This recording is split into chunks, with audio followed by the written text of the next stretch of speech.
The media's role in a democracy, you can say, can be compared to that of an umpire, since we are in the mood for cricket and we've been discussing. What happens, though, when players begin targeting the umpire, or when the umpire shows bias or is bribed to make decisions? This is the situation that the media in South Asia, indeed media everywhere in the world, faces right now. Our next session decodes this changing face of the media and entertainment and its role in shaping our society. May I invite the moderator for this session, Mr. Riz Khan. The changing face of media and the entertainment industry. The panelists are Roland Schatz, founder and CEO of Media Tenor International, a global leader in strategic media analysis. In 2008, he was appointed Global Media Expert to the UN Alliance of Civilizations. Nayla Al Khaja, the first female film director and producer in the United Arab Emirates. CEO of Nayla Al Khaja Films, she is also the founder of The Scene, Dubai's first film club. She has written and directed several award-winning films. Vicky Kapur, Executive Editor, Khaleej Times. He is responsible for editorial operations and strategy at Khaleej Times. Has 25 years of experience with some of the best-known media companies in South Asia.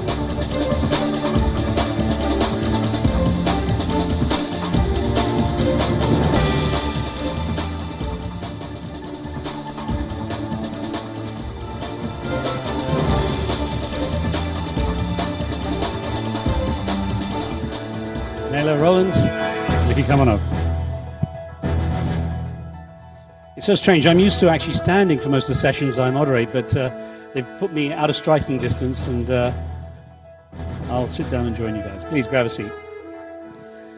Well, ladies and gentlemen, it's really interesting how the media is perceived. I remember someone saying, in the West, the story gets distorted. And actually, it's interesting because the term fake news didn't exist until quite recently, and I'm hearing strange things like fake facts, manufactured facts. They doesn't make sense to me with these oxymoronic statements.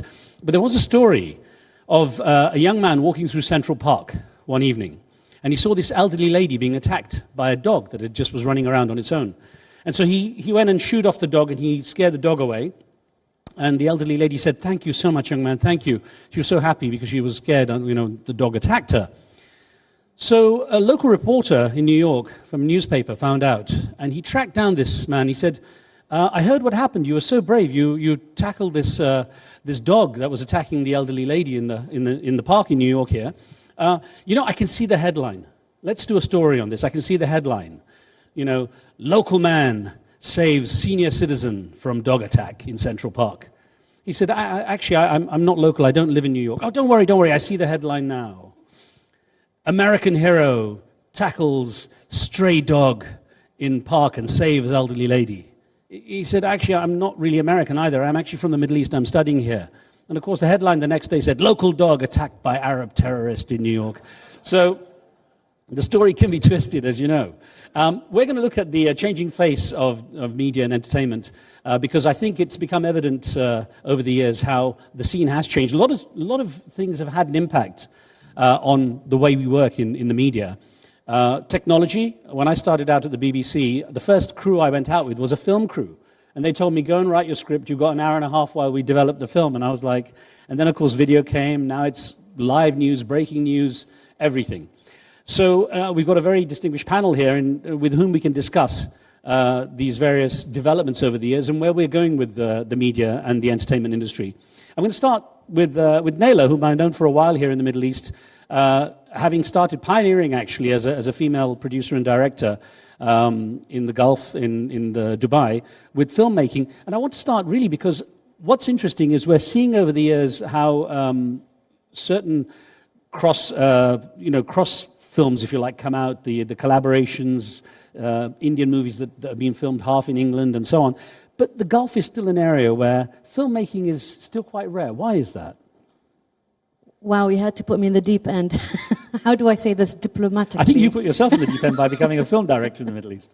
Yeah, so basically it's a fantastic question. It's about infrastructure, the lack of infrastructure. And I think for us to create the snowball effect, we need to first of all, it has to come from a federal level. It has to come way up high, where the UAE as a country should start signing co-treaties with other countries. So that way I could do a co-production, for instance, with India or Pakistan or any other country in the world where I can now co-produce films with them. That will obviously incentivize people to take advantage of tax rebates and so forth. But there are a lot of seeds, Riz Khan, that needs to be planted, and not just on a federal level. Because right now when people say, oh, you have a film industry in the UAE, I'm like, no, it's actually a film movement. For us to have a film industry, a fantastic example would be Cape Town as a benchmark, for instance. Cape Town had a lot of films and they shadow their own talent. Obviously, a lot of Cape Townians. In the UAE, we have the challenge or the GCC of having a lot of transient culture where people come and go. So for me, if you ask me, Cape Town was great because they had a tipping point where they did the series Black Sails. So for now you have 9 months where people are working and it just generated a lot of income. Last year, it was announced that Cape Town itself generated $1 billion towards their film industry. And I don't see why we can't replicate that model and do something that suits the climate of the UAE itself. I know there have been efforts to try to grow the film industry here. Of course, I was here when the Dubai Film Festival launched, for example. And that's closed now. Yeah, and so this is a sad thing. We've seen some progress and some regress. But I want to ask you about technology. Because one of the things, we saw your baby picture go up there. I saw you in there going, no. But the glamorous picture of you with your Canon C camera, yes. which it's a series I also film with. Yes. Technology has changed and it's made filmmaking very accessible. How has that affected what you can and can't do? Oh, absolutely. I mean, the whole meltdown of analog, as we knew it once upon a time when Kodak, their logo dropped down. It was a hard day for everyone. Kodak. I know. Does anyone remember Kodak? How old am I? But the whole democratization of media by making everything digital. So obviously, Canon really was as you say, the leader in the industry, where they created these cameras where they look professional. But then what was different that everybody had access to those gear. To the gear that they provided. That means, more content was generated, but the question is the relevant or good content is being generated? So as I said earlier, going back to our previous conversation, so when we are planting the seed needs to be planted in education of cinema and media, again, on the federal level of co-treaties, and more importantly, to shadow the local talent. Everything needs to be homegrown. So when we are bringing films to the UAE, or we are making those films, the money absolutely needs to be spent here so that the workforce can be, can benefit. And then the snowball effect will start to happen. One last thing, I know you want to say, but this is very, very important. Every other country I know, even the ones that don't have much infrastructure, have something called a film grant. Now, I say this with all my heart because I really, really believe that if we do have a government film grant and we greenlight 4 feature films a year, then I wouldn't have to go to Berlin and Venice and all these big festivals and not see a film from the GCC. But the country that will change everything and that will, mark my words, would be KSA.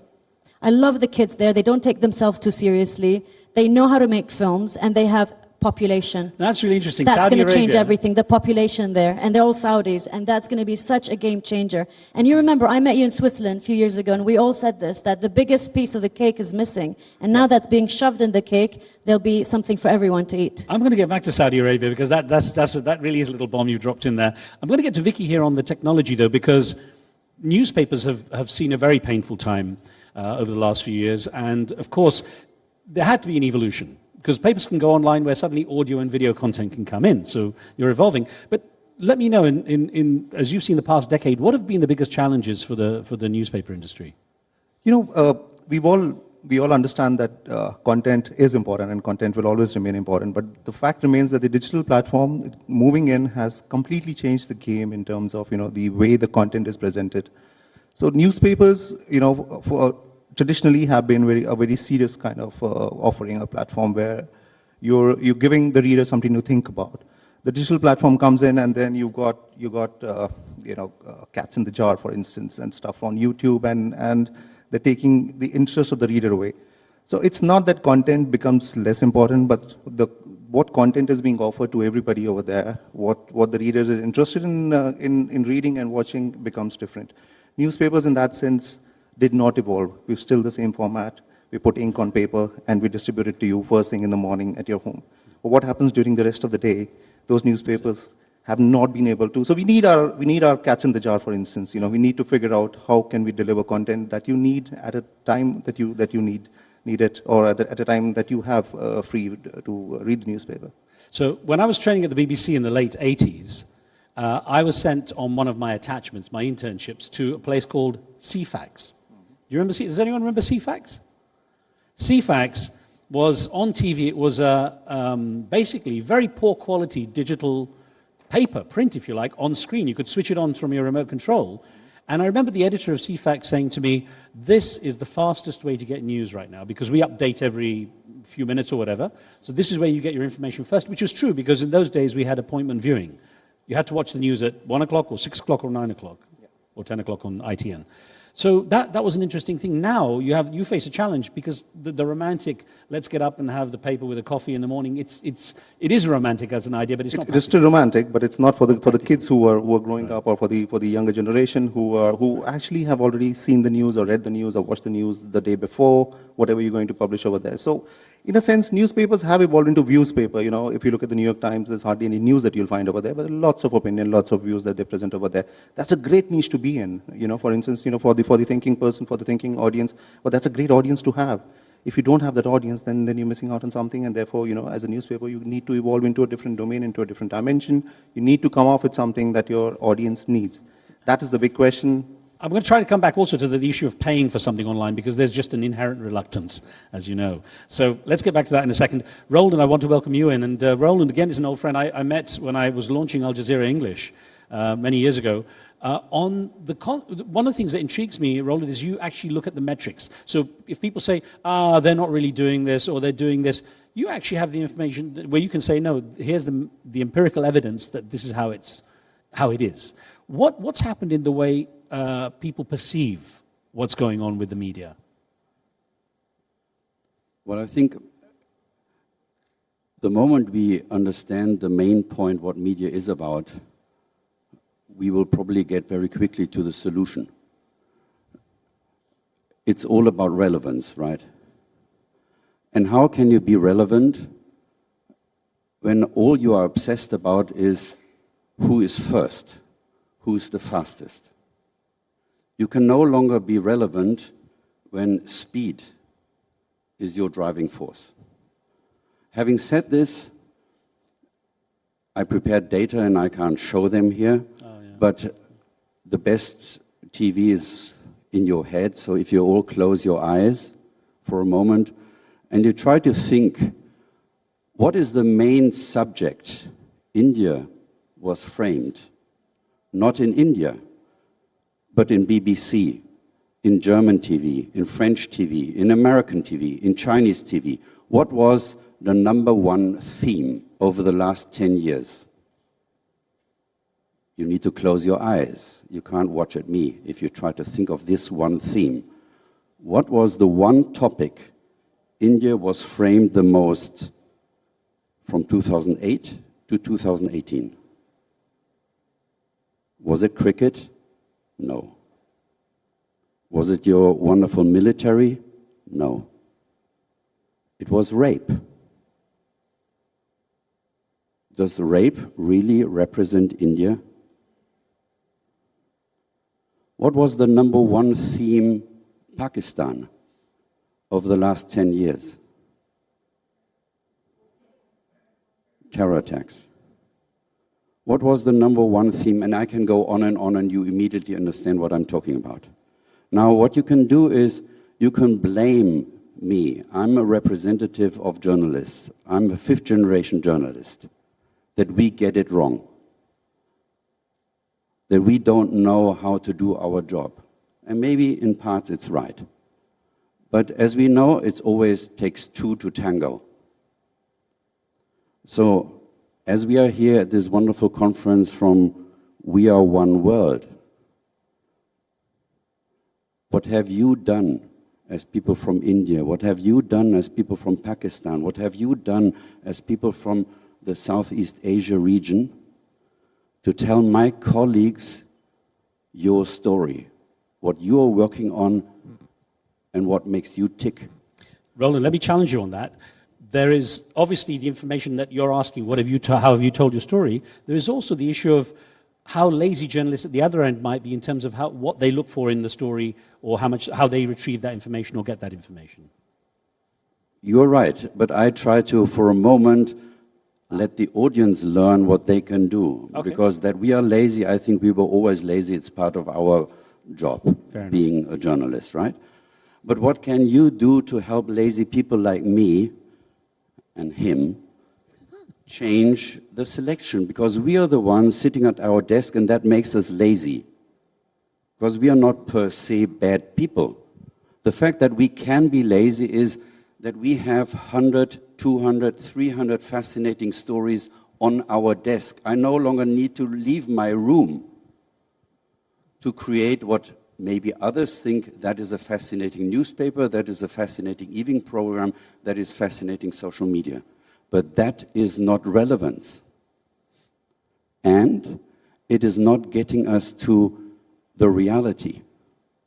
What I said earlier on, the number one theme of India, the number one theme of Pakistan, we can all agree, yes, these things happen, but they are not giving the full picture.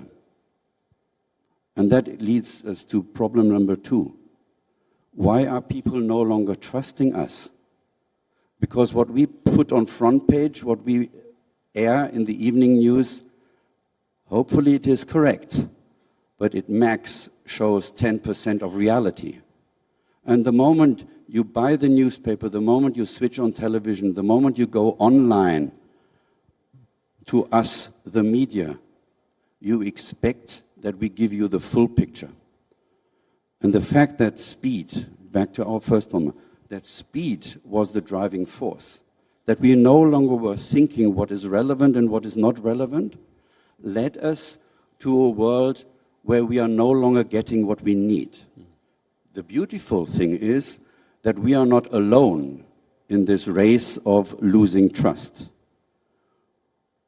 Ask politicians, ask religious leaders, how full is the cathedral, how full is the church, how full is the mosque in every city? We are together in this race of getting the people back into the mosque, into the parliaments, into the media rooms. And the good solution, surprise, surprise, is existing as well. The United Nations has developed not as United Nations, but as work from everybody in every country, from every stakeholder community in every country. They developed over 6 years a plan which they call the Sustainable Development Goals, the SDGs. And they said, how about if we make this the new reality for the people in India, for the people in Maldives, for the people in Germany? And this plan was an accepted plan, and now all of a sudden, we, the journalists, have something where we can orient on, where we can know this is actually relevant, and this is what interests the audience.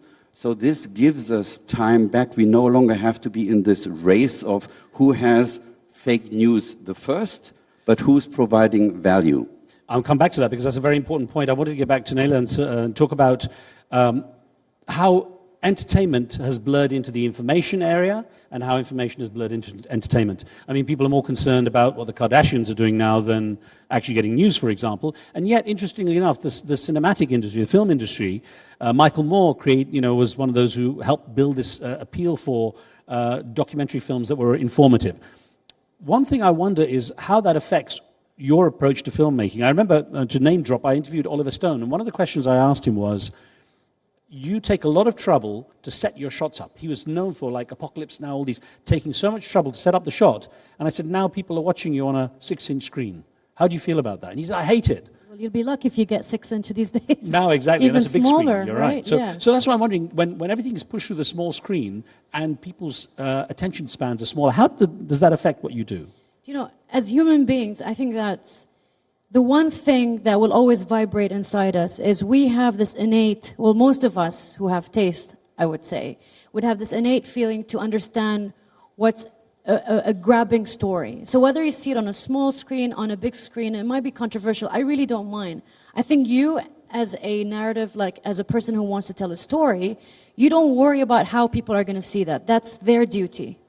You know, that's not your job. Your job is to make sure you are true to yourself, to the story, and tell the best, give the best picture possible. But how you frame it makes a difference. Yeah, well, you'll frame it the way you frame it, right? You have if you're going to go to technicalities, whether it's the ratio of the framing, whether I'm shooting on, I meant more on how because something, I hate the fact when they jog cameras around to try and create an effect of it being dynamic, because the human eye doesn't work like that, actually, but that's meant to create an effect, and it drives me nuts. Well, now what you're saying is like a menu of food, right? You can have people who like the McDonald's, and then you can have people who like the sashimi. So really, it really depends on the array. So you can go from an extreme art house films to, very commercial Hollywood films to super independent films and the shaky ones that a lot of people actually find interesting. Some aspects are good. Yeah, so there's something for everyone. Yeah. But what I'm saying here, which goes back to your kind of links to what you were saying, is that there's a narrative that's not told. I know that there are thematics, there are themes like, what's the thing that you remember about India the last 10 years? And I'm thinking, what are the things that I remembered about my side of the world here, whether it's, the GCC as a whole, or the Levant area, or the Middle East as a whole. And it goes back to the same thing. I just feel that in my core, there are a lot of stories that are not told, and I absolutely believe that's our job to do that. And we have to find, and for me, obviously, it's the medium and film, because film is so powerful. Today, a lot of people are influenced by Hollywoodism. I mean, it's a term because of, the jeans you wear today or the yellow cabs. We know it through 100 years of cinema. Today language is so powerful. I speak a bit of, my rusted Urdu because of watching lots of Bollywood films. And I'm just hoping that once KSA wakes up with their screens, I'm believing it's going to be 600 in 5 years, that's just going to open Pandora's box. They will now be able to see stories from our side of the world to the other side. And that's going to be a big bounce of tennis ball. It won't be some little ripple. It will be a tsunami, I hope. I really do hope that. Because of the time restraints, I'm going to ask Vicky to touch on that subject that I was talking about, is how do we persuade people, how do we monetize the media now? Because people, when they expect everything online to be free. Go on, keep going. They'll go. That's a sad part, that you need to think about monetization. Journalists now need to think about monetization rather than, when I started my career, we were put in a building where they were all journalists, the sales guys. We didn't know who the sales guys were. There were Chinese walls between us and them, for instance. That's no longer there. Now, editors, journalists need to think of creative concepts, and they need to create stories that can be monetized. But is that the best thing for the audience? That's a question that we have to ask. If we do not monetize things, then we can't be in it for the long. Yeah. So obviously, we need to monetize things. So yes, before digital came in, it was the editor that decided this is what you're going to read tomorrow morning. And that's it. And you get that paper and you get that news story. Today, with the digital thing over there, you understand that these stories are popular and the rest of them are not popular. And therefore, what the reader is already clicking on becomes more important. And then you try to feed that. And what you're doing is that maybe those are frivolous stories, but you go on doing that because that's what the audience wants. And then you may be missing out on some very important stories because they're not clicking on those. Now, you have to draw the line over there. Is this monetizable or is that monetizable? Because this they're getting free in any case, and therefore they're clicking. If you were to charge for this, they're probably not going to pay for it. They're still going to probably pay for that.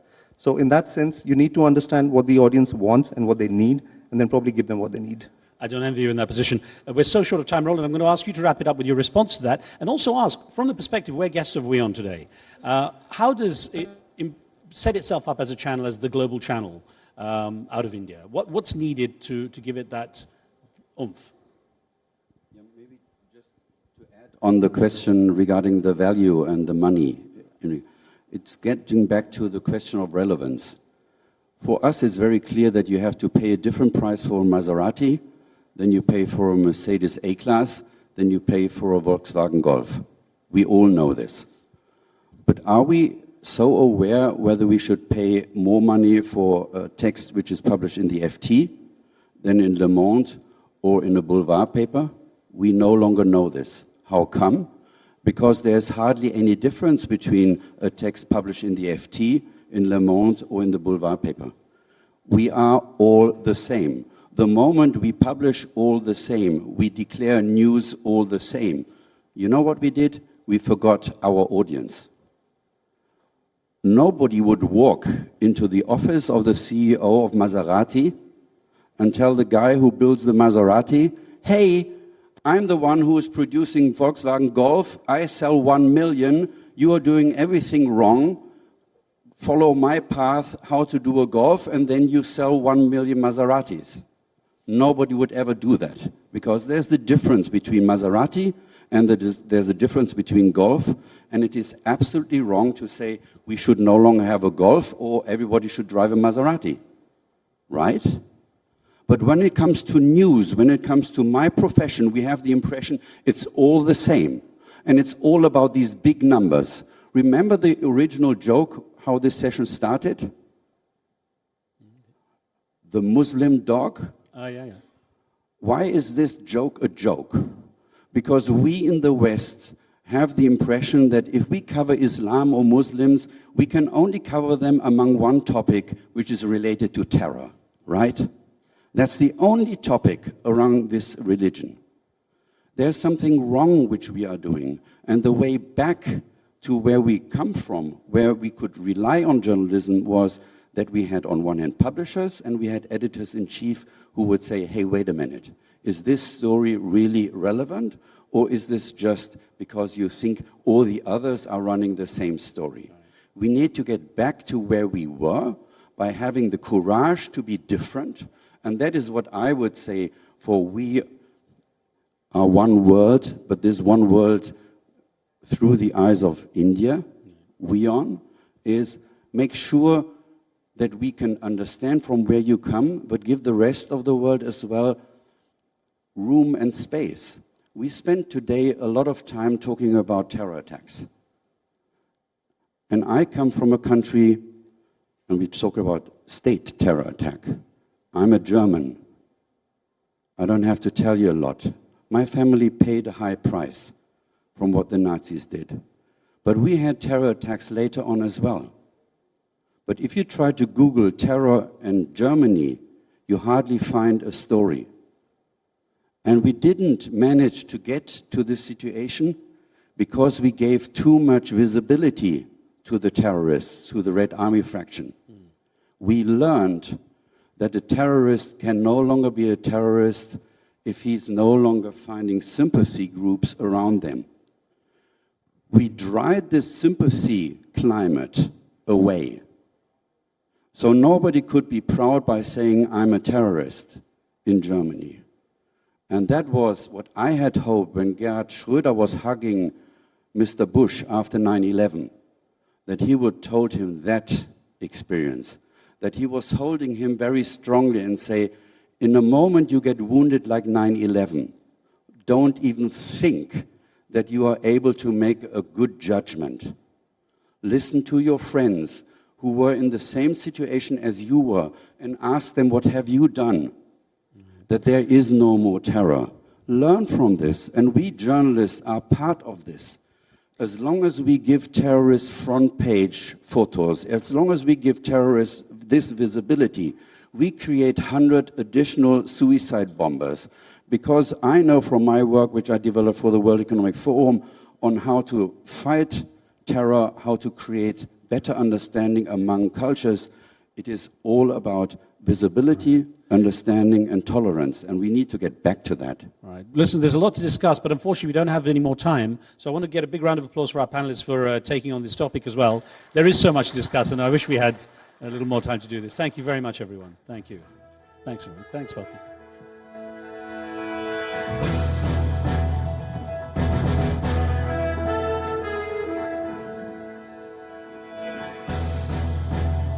Thank you all. Lots of food for thought there in that conversation. And with that, we've come to an end of the Global Summit, the first edition of the Global Summit, or should I say the beginning of a series of such summits. You've all been a fabulous audience. Thank you very much for your patience and your participation. And I'm going to invite you all to join us for drinks and dinner. Thank you.